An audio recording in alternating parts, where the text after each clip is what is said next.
alegria que outra vez, né, estamos juntos. E não é para eu falar e vocês ouvirem, para nós, por ambos os lados, aprender, né? Porque não sabemos nada nessa caminhada. Estamos todos juntos no mesmo barco. Eu tenho uma frase que diz assim: estamos todo mundo no mesmo barco e Jesus no leme. Então, o que sabe fala, mas vai aprender com o outro, que vai aprender com o outro, e assim sempre. Bom, como vocês já perceberam, todos os domingos, há vários domingos, eu tenho pegado uma parte para falar que envolve o pensamento. Muitos de vocês, eu observo, vêm todos os domingos, parabéns. Outros estão vindo pela primeira vez, né? Mas, mesmo que não tenham ouvido as partes anteriores, vai ser possível de entender tranquilamente. Mas, apesar de eu falar hoje sobre as curas de Jesus, o que era isso de curar espiritualmente ou fisicamente e tudo mais, falar dele como médico das almas, nós vamos falar basicamente de novo de pensamento, porque é o pensamento que vai nos reger. A gente já falou isso várias vezes, vai reger a nossa vida, né? E aí, quanto mais estivermos no controle, quanto mais nós estivermos navegando pelo nosso pensamento de forma bem confortável, melhor para nós, né? Muito mais fácil. Cadê o negocinho de passagem? Deve ter um nome, né? Negocinho, não deve ser negocinho. Muito bem. Então, gente, olha, como eu disse para vocês, é com muita emoção, então, que eu começo esse final de outubro, início de novembro, falando de Jesus. Porque já já a gente vai passar pelo dia que se instituiu comemorar a chegada dele na Terra. Não deve ser dezembro, deve ser abril, mais ou menos, mas não tem importância. É um marco na nossa vida, né? Quando a Terra recebe esse ser, o mais evoluído, o nosso guia e mestre, né? O nosso modelo, para que a gente tivesse um parâmetro, tivesse aonde se apoiar para tomar todas as nossas decisões. A partir disso, ninguém tem desculpa de errar, né? Nem eu, nem ninguém, porque nós temos o exemplo, está ali, né? Veio, viveu entre a gente, está tudo escrito em todo lugar, então não tem por que errar. Concordam? Então vamos lá. Vocês não responderam? Sim. Ah, lógico, né? Bom, quando nós nos referimos a Jesus, a gente tem uma boa bagagem, porque a doutrina espírita, ela nos coloca como é Jesus. E quem é Jesus? Como é Jesus, né? O espírito mais evoluído que encarnou na Terra. Por que eu não falei reencarnou? Porque só foi uma vez, né? E ele vem com todo esse conhecimento, um espírito que já viveu bilhões de anos, estava aqui na formação do globo terrestre. Mas a gente, quando a gente está lá no início, caminhando devagarzinho na nossa caminhada, fica difícil para a gente imaginar lá, nossa, quanto tempo faz que Jesus, né? Nossa, como é isso, né? E eu gosto de falar assim, olha, lembra dos dinossauros que existiu e acabou? Ele existiu antes. Ele existiu antes quando não tinha nenhum ser vivo na Terra. Ele estava aqui antes, quando lá na água apareceu um invertebrado, uma molécula, uma ameba, uma coisa assim. Ele é de antes. Ele estava reunido quando se decidiu que haveria um novo planeta. Então, esse espírito cheio de luz, cheio de conhecimento, uma trajetória imensa, é o nosso melhor amigo. É aquele que está sempre pronto a falar: você errou, vamos recomeçar, vem cá, me dá a mão, né? E é assim que a gente tem que pensar nele, olhar para ele, né? Lembrando que essa trajetória que o Cristo fez é a nossa. Deus não privilegiou ninguém, ele não pegou Jesus e colocou ele lá, não, ele foi na mesma batida, só que alguns seres entendem. Estou em cima de você? Ah, peraí. Não, o seu pescoço. Aí, acho que melhorou, né? Quando eu estou em cima da Raquel, não ligo, né? E aí, então, gente, o que eu ia dizer? Sim, Deus não privilegia ninguém. Então, Jesus também passou por todo o passo a passo. Provavelmente, o planeta que ele nasceu já virou poeira estelar. Mas ele está lá, dia a dia, no trabalho, nos ajudando, né? Nos impulsionando. Então, eu coloquei aqui, quem é Jesus, né? Como que é isso? Como que a gente vai entender? Senhor, me ilumina, como que é o negócio aqui? Não é? Não é? Peraí. Não é também? Aí eu sofro muito aqui nessa fraternidade. Nossa.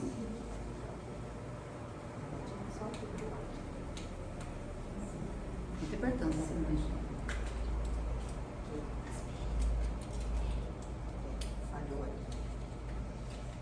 Mas eu tenho uma técnica para me ajudar. Vocês estão pensando que é brincadeira? No dia que ela não vem, os cabelos ficam em pé. Cadê ela?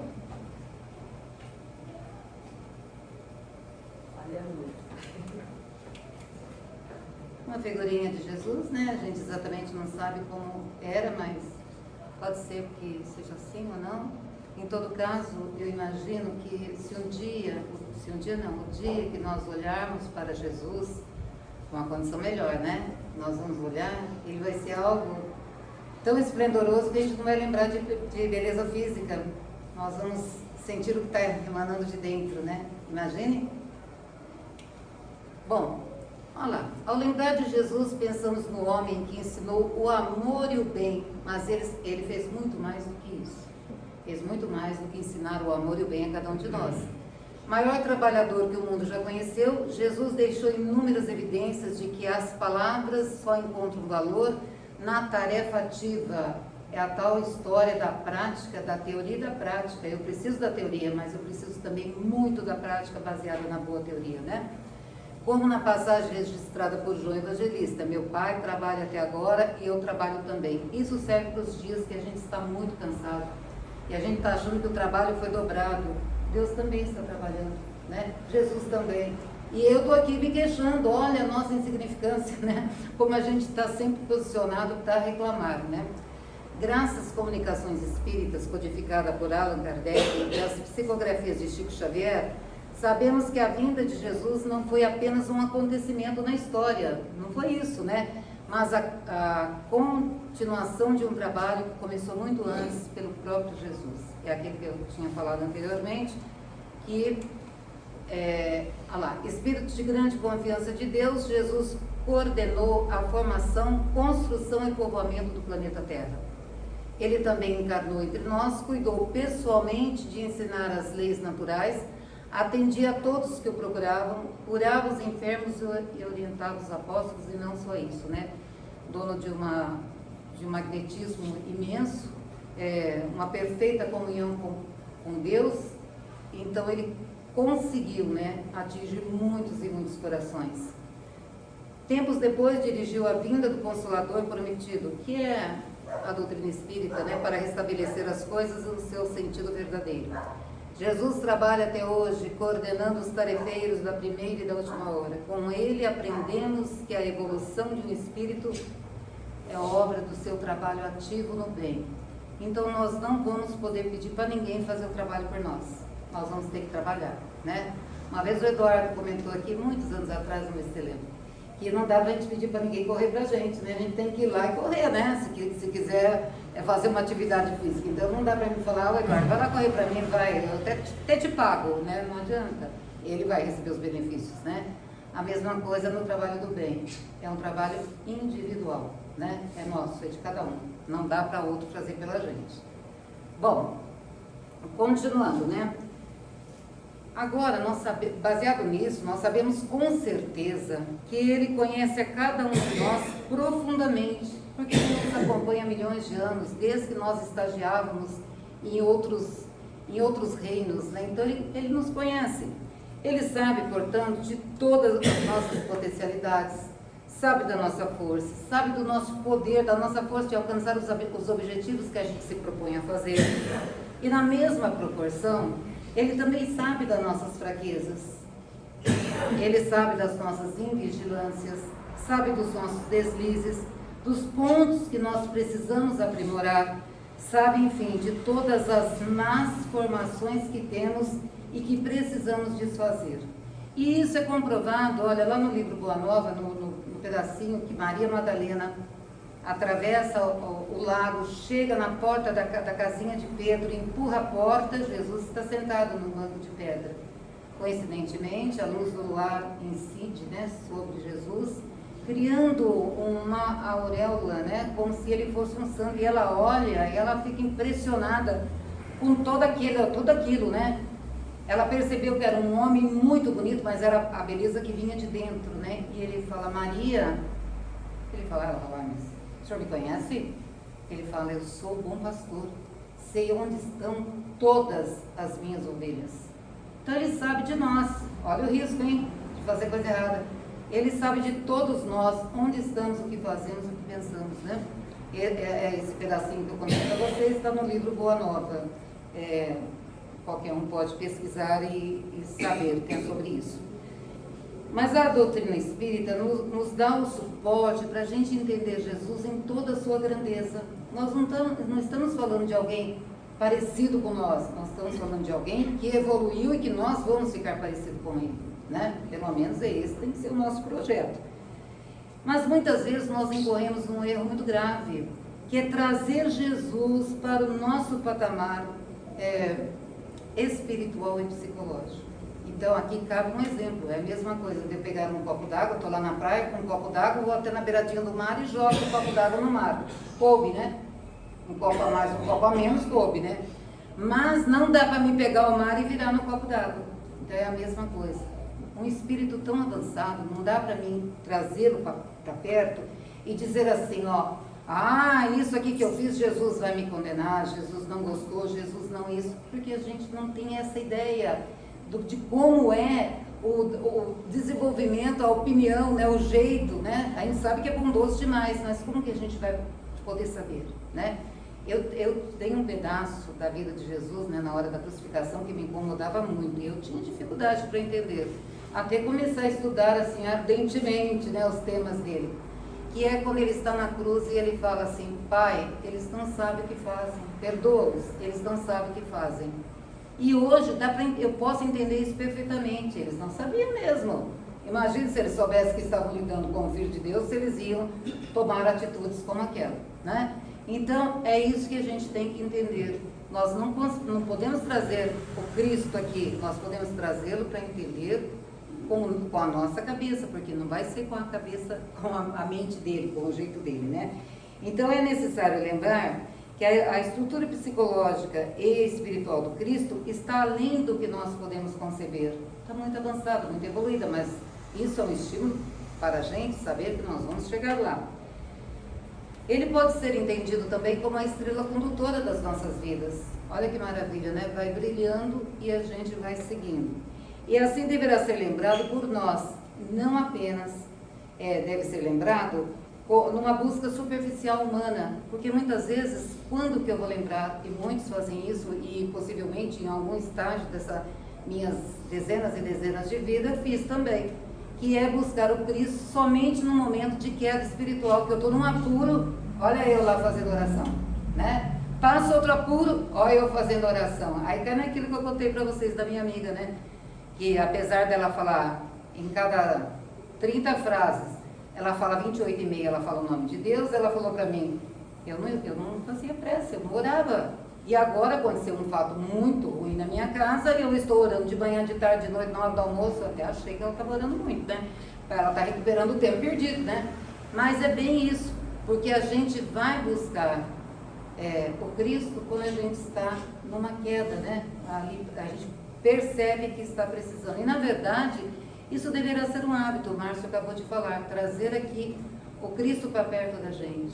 Ele não fala? Divide comigo, vai, divide sua carga comigo, estou pronto, me dê a mão, vamos junto, né? Mas a gente se acha o tal, né? Não estou sentindo nada hoje, outra vez, que dia hoje, né? Beleza e tal. No outro dia a coisa pega, meu Deus do céu, né? Vamos orar. Então a gente precisa aprender a pular esse estágio tão ruim, né? E trazê-lo pertinho, ser o nosso amigo pessoal de todas as horas. É melhor amigo que esse? Esse amigo não faz nada errado. Bom, nós podemos entendê-lo como o pedagogo, o professor. Eu ouvi outro dia muito bonito, falava assim, olha, que ele pode aconselhar qualquer professor, em qualquer sala de aula, porque ele entende tudo sobre isso. Ele pode orientar qualquer psicólogo, qualquer advogado, porque ele entende tudo de leis e tudo da parte da mente das pessoas, ele entende tudo de tudo. Ele pode orientar o maestro, porque ele também entende de música, como pode orientar o farmacêutico, porque ele entende de remédios. Ele pode nos orientar a todos, né? E pensando isso, eu penso muito nele como médico, porque a gente pede muito, né? A gente pede pelos amigos, pelos doentes, pelos aflitos.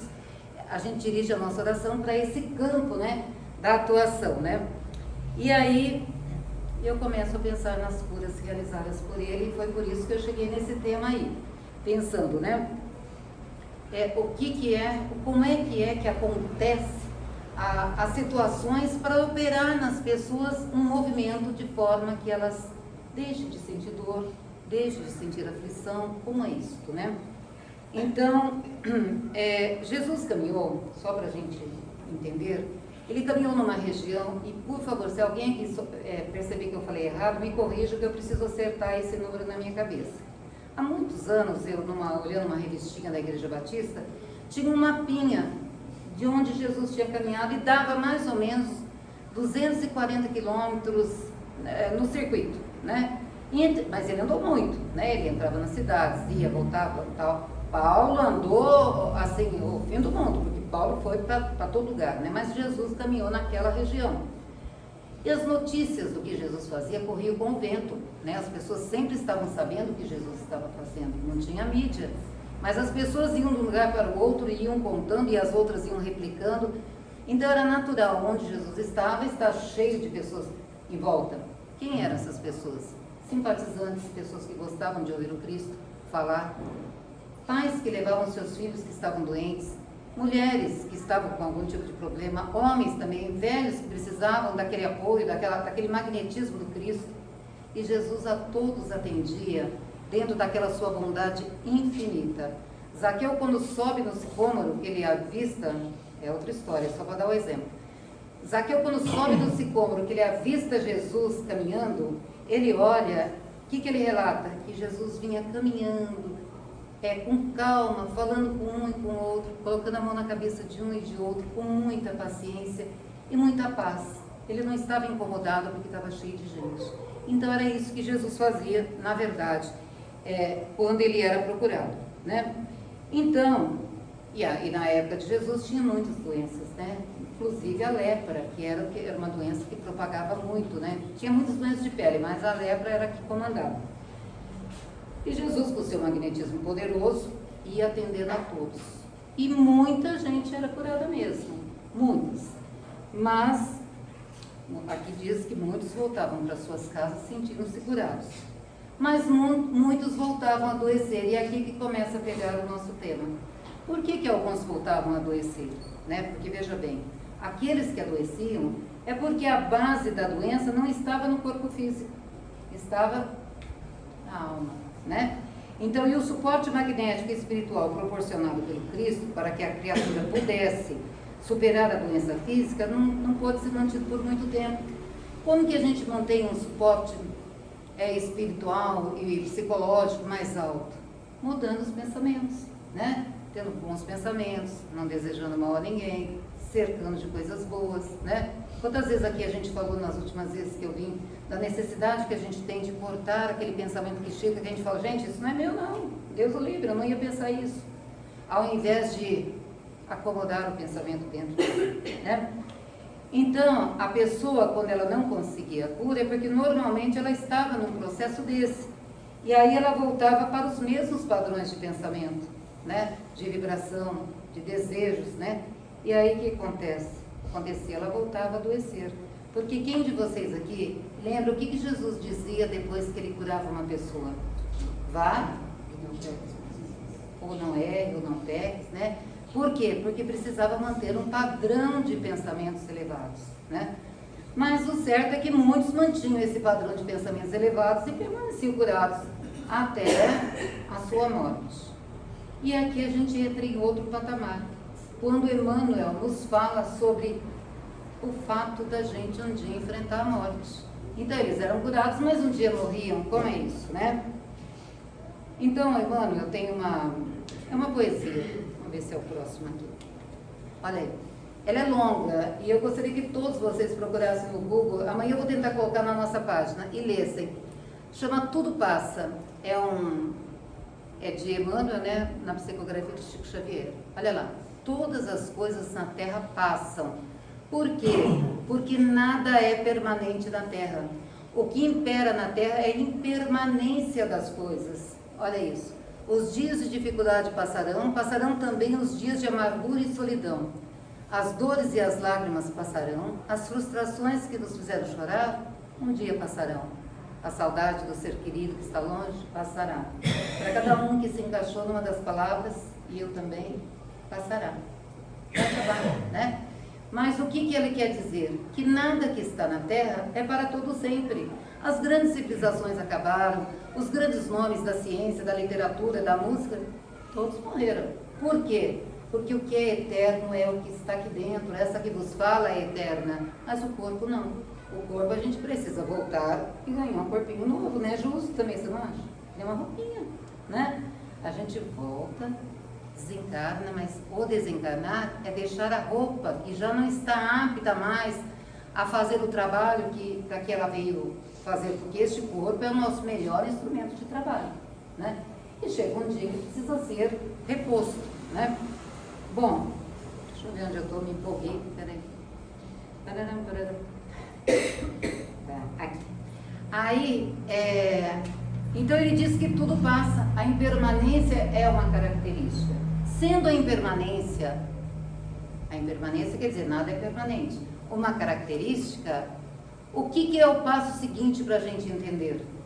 O passo seguinte, com certeza, é que o que verdadeiramente adoece, vamos ver se você descobre, o que verdadeiramente adoece é a alma. O que verdadeiramente fica sadio é a alma também. E aí, como que a gente sabe? Porque o corpo é a grande janela da alma. Então, às vezes a gente está andando na rua e vê uma amiga chegando, aí você fala, ah, que bom, vou encontrar fulano, mas quando você olha, a fulana está transtornada. Ela não precisou dizer uma palavra, porque o que ia na alma dela resplandece no corpo físico. E a infinidade de doenças, né, que o corpo aí funciona como um copo d'água, que ao se derramar, as doenças da alma, coloca o corpo físico adoecido, né? Então, olha, quando falamos de saúde do corpo físico, estamos falando da saúde relativa, pois nosso corpo físico se encaminha para a morte. Mas ninguém precisa ter medo disso, né? Porque a doutrina espírita afirma que somos imortais, né? O que vai acabar é o corpo e olha, é muito justo. Quem tiver da minha idade para frente já sabe que eu estou falando com ganho de causa. Eu tenho razão, porque é dores, é isso, é aquilo outro, e ainda cabe eu falar da outra mão também. Estou mentindo? Por favor, alguém me apoia aí. Não, olha, vou te falar.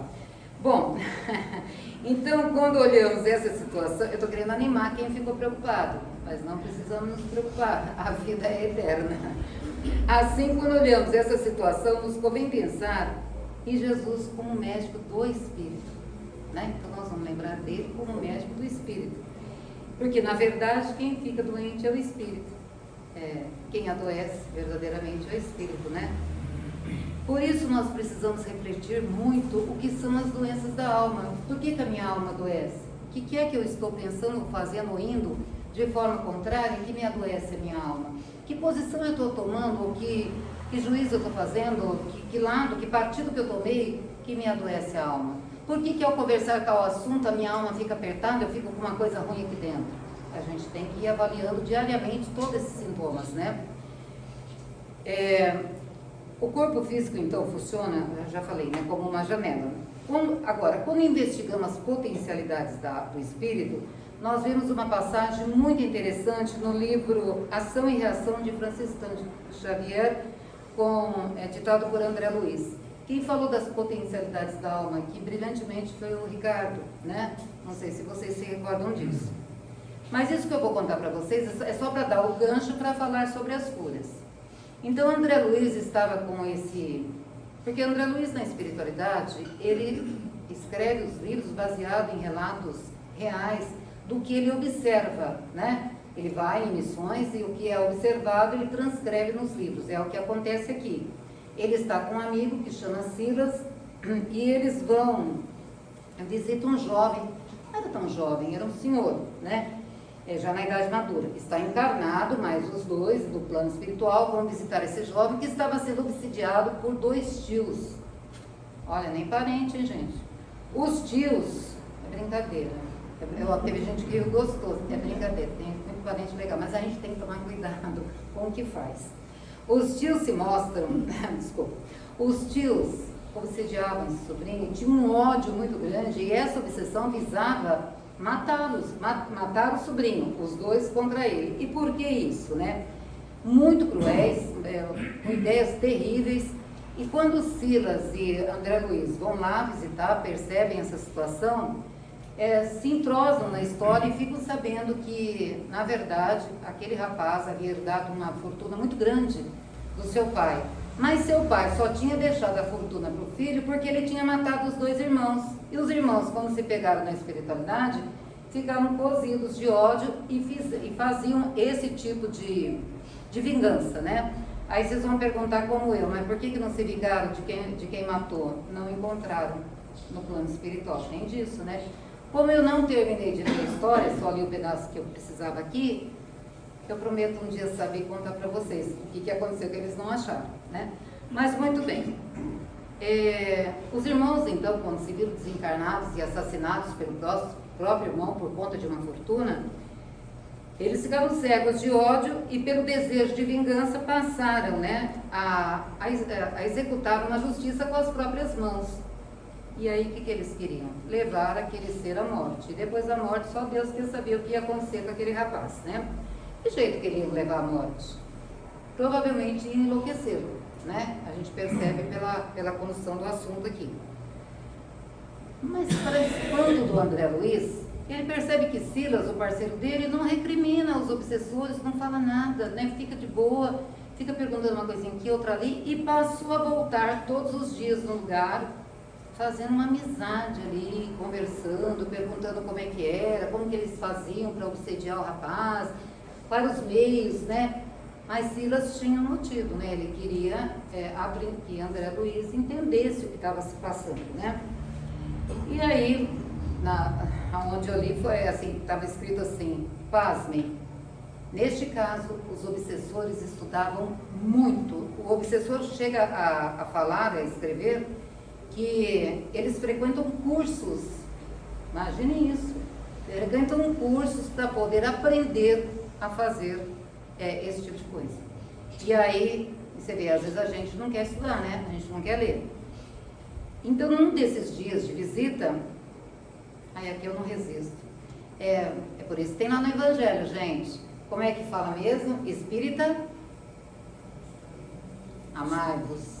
Depois, espírita, instruí-vos.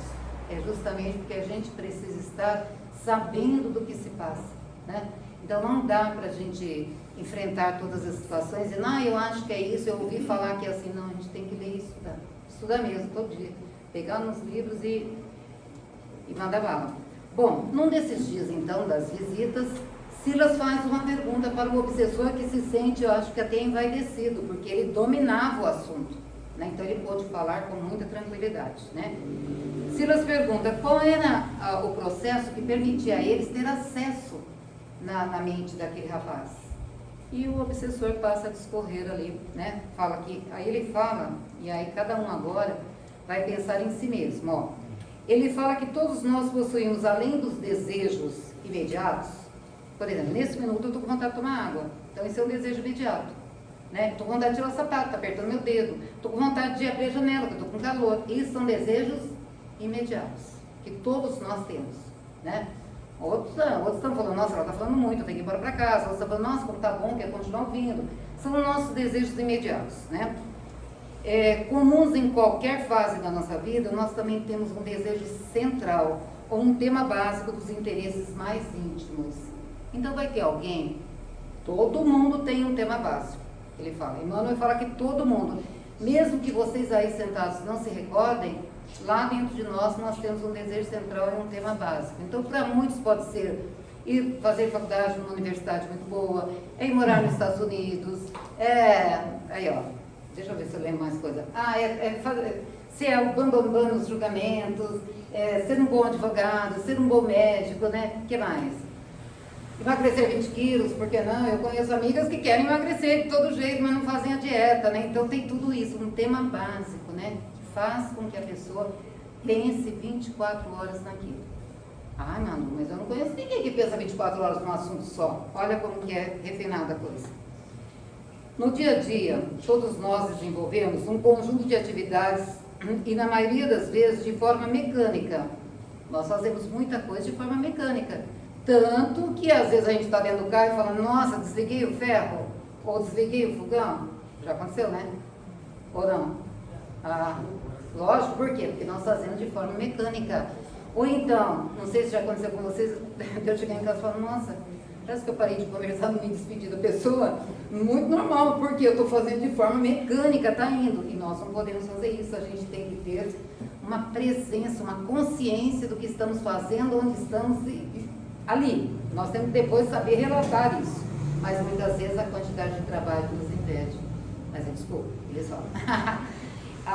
Então tomar água, se alimentar, fazer uma leitura, tudo isso são as coisas corriqueiras, né? Mas não são desses desejos corriqueiros que os obsessores estão falando e usando. Eles dizem que além desse desejo, nós temos um desejo central. E eles descobriram qual era, e é aqui nesse ponto que eles vão para os cursos aprender como chegar lá, né? E aí aqui ele fala assim, com esse desejo central, a pessoa toda hora pensa, ele emite o pensamento. Lembra quando a gente falou disso na última vez que eu vim?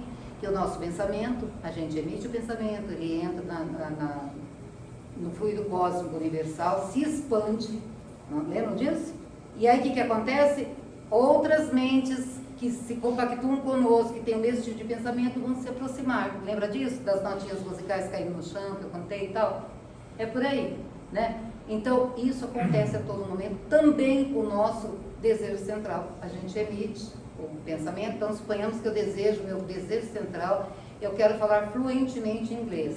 É mentira, fluentemente inglês, vamos supor. Então, toda hora eu penso nisso, eu já deixei o livro aberto, eu quero toda hora ler. Vai ter uma mente aqui por perto que vai estar em comunhão comigo, mas isso é muito simples.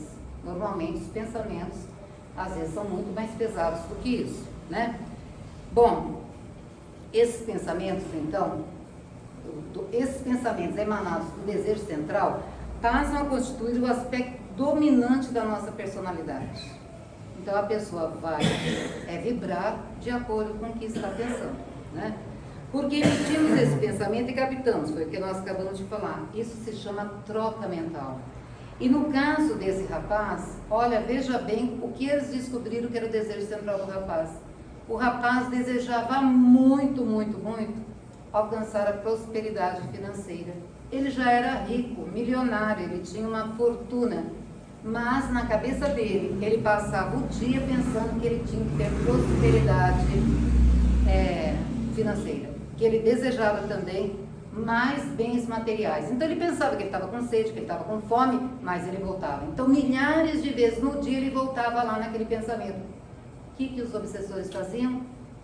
Favoreciam, emitiam quadros mentais, né? Já que ele estava mais ou menos na mão dos obsessores, fazendo com que ele ainda pensasse ainda mais e aquilo estava levando ele à loucura. Bom, era aqui que eu queria chegar, contei isso do obsessor para a gente tomar cuidado com os nossos pensamentos. Mas o que eu queria dizer é que este pensamento central, esse desejo central, vai fazer parte de todos nós. Todos nós vamos ter algo que a gente está guardando aqui dentro e que pode ser captado tanto por esses espíritos não tão bons, como o Cristo captava, fazia uma busca no interior da pessoa que ele estava tentando curar, ou curando, não tentando, curando, e descobria o que é, né? Então, veja bem, eu estou vendo a hora e já estou começando a pular aqui. Muitos desses casos estão relatados no livro Boa Nova, que é um livro que todo mundo deveria ter e ler, né? Porque ele nos enche de bons sentimentos, porque existem muitas histórias reais relatadas lá, né? Então, o processo de cura que Jesus executava, ele partia então partia parte do desejo central da criatura. Por quê? Lógico que Jesus ia trabalhar com o seu magnetismo, que era algo muito grande, o amor que ele tinha pelas pessoas, a sua perfeita comunhão com Deus, o fato dele ser um ser evoluidíssimo. Então as coisas aconteciam por isso. Mas uma das partes vai ser o desejo central. E aí nós vamos lembrar, só para ter uma ideia, de Bartimeu. Bartimeu era um cego que vivia em Jericó. Lembram dessa história? Essa história ela está incluída na história de Zaqueu, né? É da mesma cidade de Zaqueu, cidade próspera e tal. Bartimeu, ajudava Zaqueu a sobreviver. E Zaqueu ajudava Bartimeu a sobreviver. E Bartimeu foi de importância fundamental para o encontro de Zaqueu com Cristo. Porque Jesus, naqueles dias, estava saindo da Galileia, indo para Jerusalém, a última viagem do Cristo, né? Ele estava caminhando para a crucificação. Eu tenho que falar essa palavra e achar que está errado, mas não está, né? Crucificação.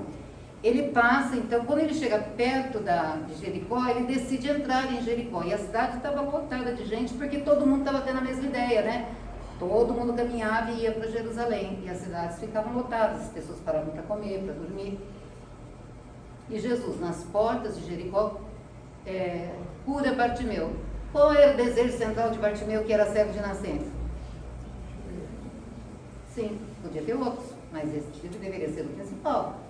Jesus cura, teve um motivo, porque Bartimeu sai falando, né, grita, né, conta para todo mundo. Zaqueu fica sabendo na coletoria, corre, encontra com Jesus e tem a sua guinada na sua vida. A vida de Zaqueu, ele não volta mais para a coletoria a partir disso aí, tem uma mudança de 360 graus. Então esta é uma cura que as pessoas viram acontecer. As pessoas viram, olha, ele não enxergava, agora ele enxerga. Então as pessoas ainda perguntavam, que te curou? É um bruxo? É um não sei o quê? Os Bartimeu falavam, não quero nem saber se era bruxo, quem era, só sei que eu estou vendo, né? Era assim a resposta dele. Então esta é uma das curas que Jesus fazia. Aqui a gente fala do desejo central de Bartimeu, porém todos viram.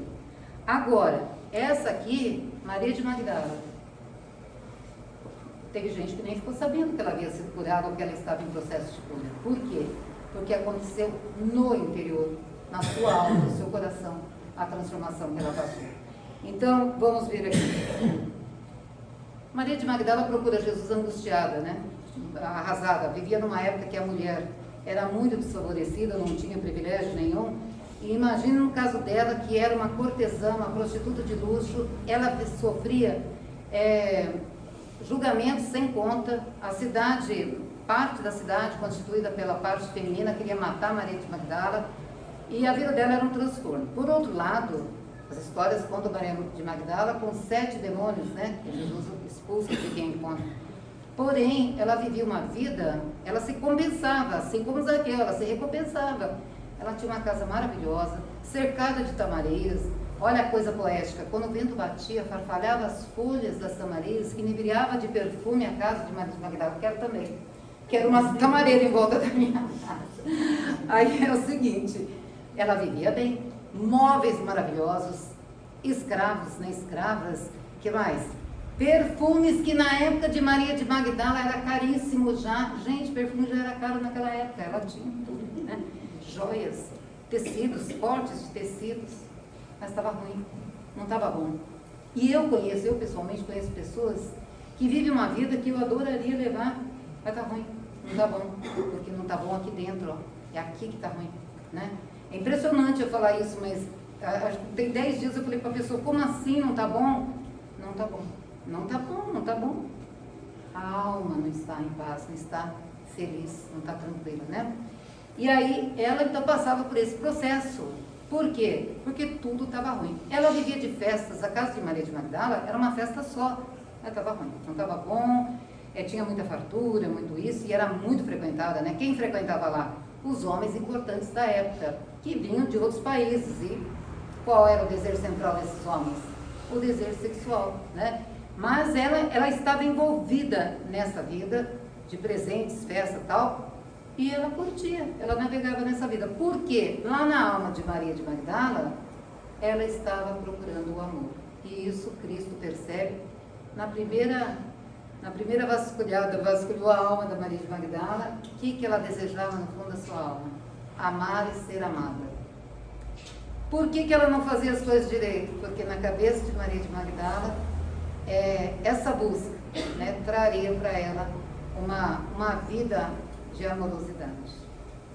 E, no caso dela, que não se conhecia, que não se investigava, que não tinha um conhecimento das suas reações, não era ela que mandava no seu desejo, era seu desejo que mandava, né? Como acontece com muitos de nós. Quem aqui já não tentou fazer dieta e o desejo de comer venceu todas as vezes? Então, gente, não é difícil a gente desculpar a Maria de Magdala, não, porque é isso que acontece com a gente quando faz dieta, né? Então, mentira, Rodrigo? Não é? Foi bom? Não.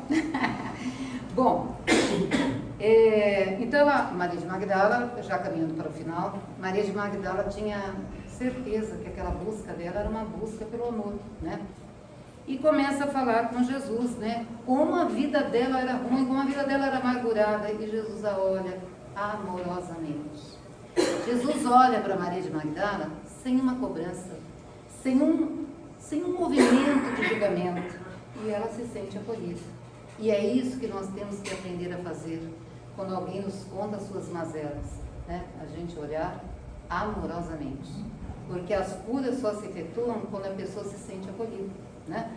Bom, Jesus a contemplava com bondade, né? E Maria se sente acolhida ao ponto de começar a pensar, olha, eu acho que eu vou me transformar. E ela fala para Jesus, já ouviu o seu evangelho, gostaria de ser uma de suas ovelhas. Será que Deus me perdoaria? E Jesus então começa a explicar para ela que imagine se existe alguém que Deus iria condenar por uma eternidade, né? Não tinha isso. E começa a falar para ela sobre o amor. E olha quem Jesus escolhe para falar sobre o amor, né? Ele fala do amor das mães, que não existe na Terra um tipo de amor como o amor das mães. Salvo em raras exceções, as mães estão prontas para perdoar, mentira? Para relevar, para fazer tudo de novo, não é? Olha, para os homens, as mulheres passam pela dor do parto, dali 2 meses já esqueceram que querem engravidar de novo para ter mais gêmeos. Olha isso, mais ou menos isso, né? Não é bem assim, né? Tem uns que ficam horrorizados, não querem. Bom, mas em todo caso, o amor de mãe, aí Jesus diz para ela que o amor de mãe é esse tipo de amor que sustenta o mundo. Não são os poderosos que sustentam o mundo. É esse amor que se doa, que dá sem esperar nada em troca. Eu tenho certeza que nenhuma mãe aqui, ou a maioria, não fica lá marcando um papelzinho lá, dei tanto de roupa, eu fiz isso, né? Para um dia falar, eu fiz isso, né? Dá vontade, né? Às vezes, mas não existe isso. As mães têm esse poder de se doar, né? Então Jesus fala para ela sobre o amor materno. Aí Maria fica arrasada, mas Senhor, não tenho filhos. E Jesus então atrai ela para o seu círculo de amorosidade, de frequência vibratória elevada, de perfeita comunhão com Deus, de magnetismo, e diz para ela, Maria, quem Deus ama numa maior escala, né? A mãe que tem os filhos da sua própria carne, ou aquelas mães que cuidam dos filhos de outras mães? Maria entende. Era este amor que ela queria experimentar. E Maria, assim como Paulo, ela não ficou enrolando, não. Ela não voltou para a casa dela e falou assim, agora eu vou pensar, né? Deixa eu ver o que eu vou fazer, para onde que eu vou me mudar, o que eu vou levar, nada disso. Ela chegou na casa dela, ela jogou tudo pela janela. Inclusive os perfumes, ela salvou um perfume, um vidro de alabastro, o resto ela jogou tudo. Jogou os tecidos, as roupas, tal, os pobres fizeram a festa, está escrito no livro. E sumiu. Foi vista, era vista, acompanhando Jesus nas suas palestras, cuidando das crianças, cuidando dos doentes, e desapareceu. Foi vista chorando no pé da cruz, né?